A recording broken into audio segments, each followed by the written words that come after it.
ఎదుటివారి కళ్ళల్లో సత్యాన్వేషణ లేకుండా, వాళ్ళల్లో ఒక తీవ్రమైన ఆకాంక్ష లేకుండా వాళ్ళతో మాట్లాడటం అనేది సత్యం గురించి వాళ్ళని బాధపెట్టినట్టు, ఇబ్బంది పెట్టినట్టు, వాళ్ళ కాలం వృధా చేసినట్టు, మన కాలం వృధా చేసుకున్నట్టు.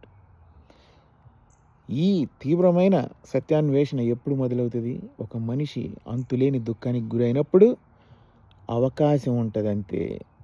కానీ చాలా వరకు ఏదో రకమైన ఉపశమనాలతో వాళ్ళు బయటకొచ్చేసేసి, మళ్ళీ వాళ్ళు అనుకున్నదే జీవితంగా భావిస్తూ, ఈ ప్రపంచంలో బతికేస్తూ మరణం దిశగా సాగిస్తూ ఉంటారు.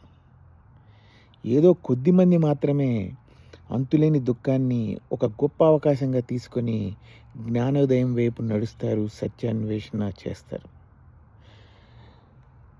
మనకి అనుకుంటే ప్రతిరోజు ఒక గొప్ప అవకాశం.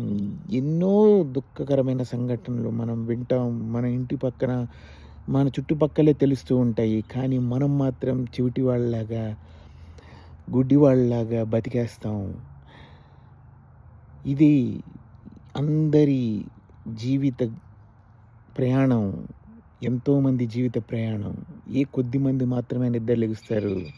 మిగతా వాళ్ళందరూ తాత్కాలిక ఉపశమనాల్లో బతికేస్తూ మృత్యువు వైపుగా సాగిపోతూ ఉంటారు.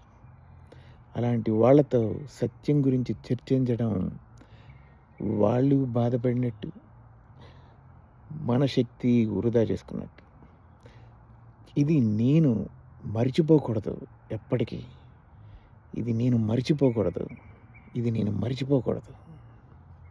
Thank you.